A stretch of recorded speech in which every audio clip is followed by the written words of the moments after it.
A showdown for the ages and the Dons in the doldrums. That and more as we take a look at the round so far. And Kane, you're one very happy man. Well, it was a great game. I think this round has restored the faith in the state of the game. We saw a cracker on Friday night, and then this showdown tonight was just unbelievable. I mean, the ebbs and flows in this game. It looked as though the Crows were going to win it at half-time, then Port Adelaide fought back. Then this is what happened with McGovern putting the Crows in front with just 45 seconds left on the clock, but Port Adelaide had one more roll of the dice from this centre bounce clearance, which we'll look at a little bit closer later on in the program. Stephen Motlop doing what he's been known to do over about the last 10 years and finish the game and win it with 20-odd seconds left on the clock. Yeah, absolutely. It was the moment that Port Adelaide actually recruited Stephen Motlop for, and then this great show of passion from Ken Hinkley, just sending a message perhaps to some Crows supporters sitting in front of the coach's box there. Hey, let's break it down a little bit and see what exactly transcended right down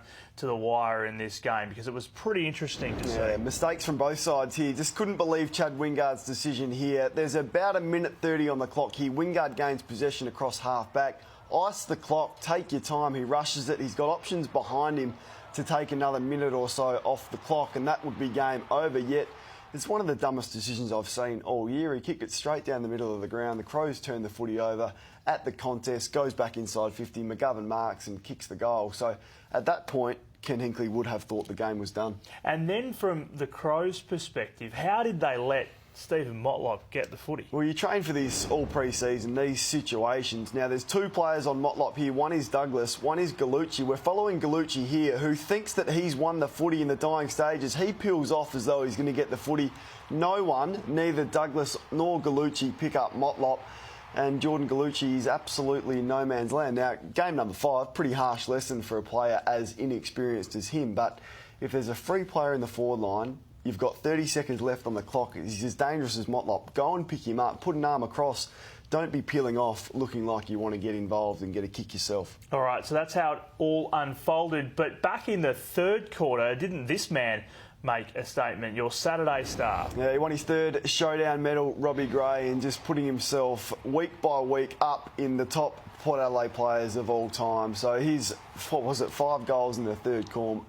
Unbelievable. Love this one here from Ryder. Their chemistry is just outstanding. We saw that last year. And his ability to kick straight, particularly from the set shots today, which has been an area that has troubled him over the last couple of years, was a massive reason as to why Port Adelaide got back in this game. Yeah, absolutely. Such an exciting day for Robbie Gray and for his family. And this was a touching moment in the rooms after the game when he caught up with his wife and young baby Aston there, who loves the camera by the looks of it. Yeah, first showdown there for Aston, wife for Annabelle, so celebrating fatherhood the best way we know how, and that right there is one of the best things about playing footy, the hour after the win where your family's in the change rooms and you just get to enjoy your great work, as Robbie Gray should have tonight. Absolutely. Let's turn now to the Bombers' loss at the MCG, and I'll tell you what, it's a real worrying time for the Bombers and their supporters. No doubt about this, and I want to highlight the lack of effort and lack of system from the Essendon Footy Club when they want to defend. Now, there is no one pressing up at Cade Simpson here. The modern game is to press, to have someone in the face of the opposition and turn the footy over. Far too easy here. They took 82 uncontested marks today, Carlton, and Essendon continue to zone off. We're going to highlight their 2 spares. They got 2. Should only be 1, but they got 2. Hurley and Goddard having absolutely no influence as the spare, which you need to do. Ball spills out. Once again, easy ground ball for Carlton. The ball comes inside 50 and those 2 spares ineffective again in Goddard and Hurley. Cruiser takes the easy mark. Once again, just far too easy. Where are Essendon spares, which they've got back there? Should be having an influence. And this one here, Michael Hurley is not going to want to watch this again. He's the spare man. He lets Charlie Curnow have a run. I'm not exactly sure what Hurley was doing in that instance. It's staggering that he turned the back almost on play, and that was just a small patch during the third quarter. We could have highlighted more, but their system and their want and desire to defend at the moment is at an all-time low. So Bombers fans are demanding answers. They are now 2-6, having been in everyone's finals calculations at the start of the season. So what is John Worsfold, the coach, going to do about it? Could he, in fact, make some big decisions at the selection table in the week ahead? So we've been pretty strong to support them and back the majority of this group in over a number of weeks. And the ones that haven't at any point been able to get to the level we need them to, their spots will be in jeopardy. One of those players that has been talked about in dispatches after the game is Jake Stringer, the Bombers' star recruit. Your thoughts? Yeah, he probably needs to go back for a spell, I think, in the VFL. He's not alone. There's probably a number of others that their position will become under scrutiny, and Worsfold he's backed his players in to this point, but you'd expect drastic changes this week. Now, for the most part, it was a pretty good news day for Brendan Bolton as the Blues recorded their first win of the season. But what about this moment at three-quarter time? Now, he looks to be having words with Bagley here, and we can lip read as best we can, but it looked to be some expletives in there. Now, a couple of weeks ago, my brother got a please explain from the AFL and actually got suspended for a week for swearing at an opposition player. So he was the runner for Port Adelaide. He was the runner, so just on the boundary line, in play. It wasn't at a quarter-time break as the player ran past him. So you'd expect, or I would expect, if the AFL are consistent, that Brendan Bolton would at least get a please explain as to what he was doing, having a chat to an opposition player and supposedly swearing at him during a three-quarter time break. That would be pretty stunning if they suspended him. Well, if they want to go down the same line, I couldn't believe they suspended a runner for making a comment that was nowhere near as visible as the vision that we've seen there. So if they're consistent with it, certainly requires a please explain. Yeah, definitely. Now, let's take a look at this. Umpire contact has been in the news all week off the back of Tom Hawkins' suspension. So, going by the letter of the law, Ed Kerno's in trouble. Yeah, well, once again, like Hawkins, there's no malice whatsoever in that. But we know you're not allowed to touch an umpire, and the fact that it's been in the news so dramatically in the last fortnight, it's staggering that he would go down that path. Now, it was intentional, so you'd expect Michael Christian to send it to the tribunal and then they'll make their call, but not sure what was going through his head. Well, you won't believe this, because up at the Gabba, this happened with the Suns co-captain Stephen May.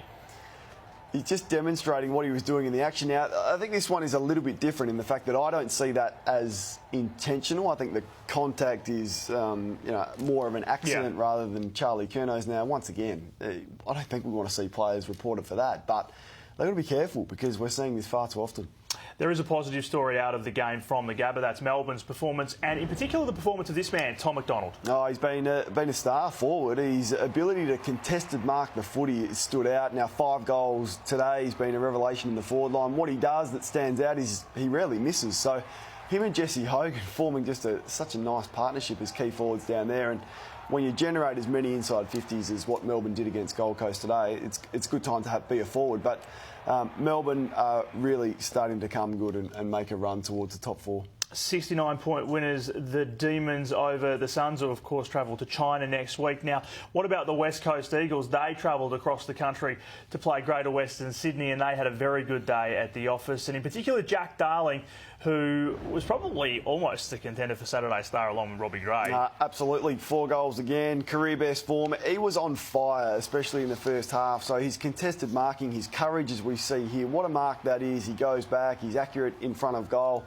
He tackles, he chases. He laid 6 tackles today to go with his 4 goals. And he right now is the complete player. And just got to say, that was one of the wins of the year for West Coast, to go to Sydney against a good side who had some good inclusions back without McGovern, without Nat Nui, without Shuey. It's an absolutely outstanding performance. They've won 7 in a row. Yeah, they are real finals contenders. Is Darling a Team of the Week contender for a He's call? a lock, yeah. A lock. There's been some great performances, particularly forward. We saw what Ronk did on Friday night. He's in. Of course, McDonald kicked goals. Robbie Gray kicked his goals today, and Darling as well. So, great week to be a forward. Yeah, absolutely. Now, let's take a look at this. I didn't really like this. This is Phil Davis. He was injured for MLC. We'll take a look. Now, the treatment is happening here on the ground. He's kind of out of it right now.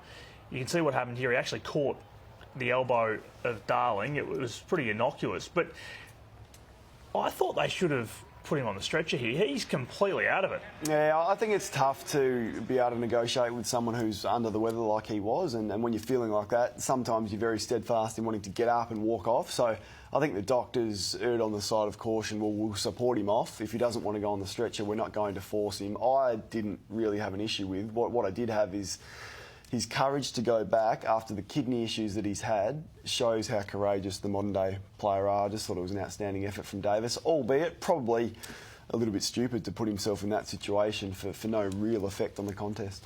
Now, there's some real warning signs, in fact alarm bells you'd probably say, at the Giants right now. They're just having trouble scoring, and we've actually gone back and got some data from the middle of last year to now, and they're currently ranked 14th in the comp. It's amazing, isn't it, when you notice that they're with St Kilda, the Dockers, Carlton, who haven't kicked over 100 points in 41 weeks, and the Gold Coast Suns. That is right down the bottom with the talent that they've got in their squad. They are right now a boring side to watch. They haven't.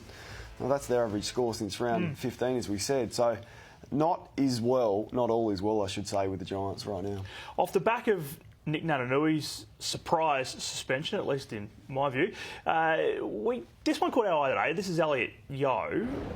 What do you make of this? Yeah, he's probably similar in my eyes. I mean, probably not as vicious in terms of the force or as aggressive, that was perhaps. laid. Yeah, aggressive is probably the right word. And but they'll look at it. I just didn't like the action of Shield rolling over on his neck. So my opinion is we need to protect the head and the neck. And if you put the opposition in danger when you've got another opportunity to perhaps roll them sideways and get them away from that area, I think you probably need to answer the question. Yeah, it'd be interesting to see if Michael Christian does look at it and has anything to say about it. Now, a 30-point win for Freo over the Saints. I'll tell you what, though, the Saints had their chances, and Tim Membry could have really got them right back into the game. But unfortunately, his kicking very much let him down today. No, it did. And for an accurate kick, historically over his career, he's kicked 91 goals, 39 coming into this year. This year he's kicked 6 goals, 12. Now look at the score there, how close it is, and these two misses from such gettable range. You should be kicking sort of 10 out of 10 from that range as a forward. So he really did let the side down with his inaccuracy, and 6 goals, 12 for the year is not a record he'd be proud of. It was a horror night as well for Jake Carlisle. This is another situation involving Membry, who didn't see that his teammate was available and missed there as well. And then, as probably about a minute later, we see Carlisle cop a knee from Nat Fyfe. Again, innocuous, not suggesting Nat Fyfe's going to get into any trouble here, but that was the end of Jake Carlisle's night. Yeah, one of those nights, one of those years for the Saints, unfortunately. Yeah, absolutely. And we can tell you that Nat Fyfe did apologise to Jake Carlisle after the game. Now to the Brisbane Lions and the Western Bulldogs, the Doggies 14-point winners. And this moment we've picked out, Kane, pretty much sums up the Lions' night. Yeah, it does. They've been in a lot of games this year. Look at the score. They're down by 7 points. There's 10 minutes to go or just under.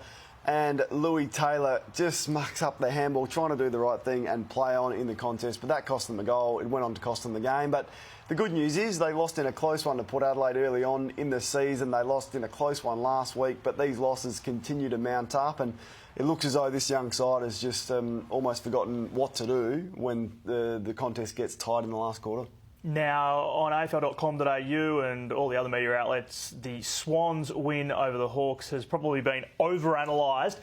But you've picked out this moment involving James Sicily that you want to put the spotlight on. Yeah, we spoke about him last week with his high five for Joe Danaher. We let him off on this. I just am sick of talking about James Sicily. Look, it's all smiles there when they're up by a couple of goals late in the game. He thinks he's going to win. Well, this is 10 minutes later when they lose. When things go against him, like they did in the loss against North Melbourne, and he stepped on his opponent's leg and got a week for that, like on Friday night when they lose and he's complaining to the umpires, I just feel as though Alistair Clarkson has let this go on for too long. We know how talented he is. I think he can be a potential captain at Hawthorn, but he needs to pull his head in and stop carrying on like he did on Friday night, because I would think, well, he should be embarrassed by that vision. And you're speaking with some authority in this space. Well, it took me back to earlier on in my career, in my second year. I probably played 10 games, and this was vision of me carrying on like an absolute pork chop after a win with Brodie Holland. But what Mark Williams did to me on the Monday was stand me up in front of the whole group,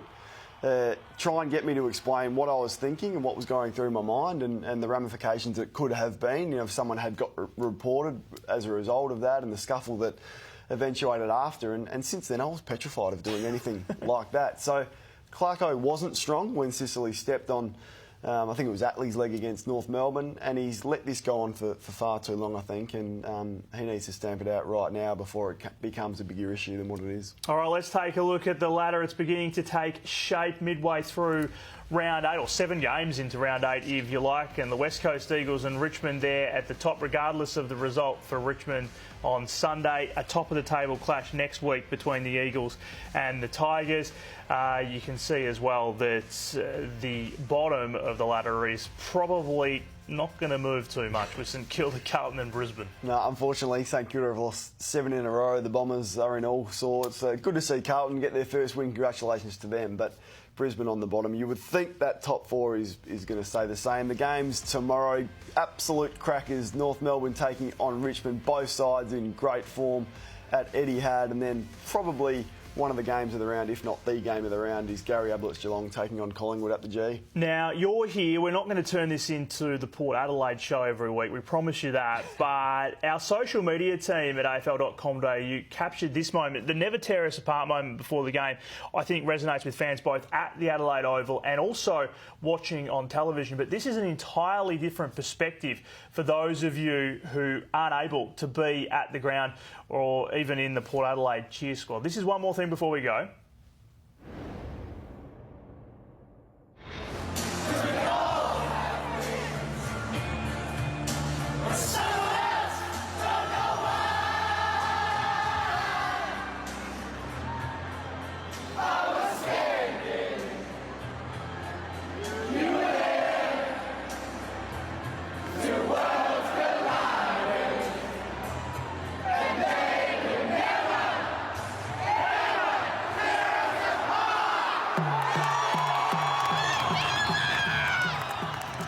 That was for you. Does that get your blood pumping? I did notice a couple of crow scarves as well being held aloft, which was nice. But yeah, one of the things I really missed about footy, and well done to the 50-odd thousand that got there today, and 44 showdowns, 22 apiece. Crazy, isn't it? Average winning margin of 7 points. So building one of the great rivalries in the AFL. Awesome, Kane. Thanks for being with us. Thank you for watching. That is the round so far.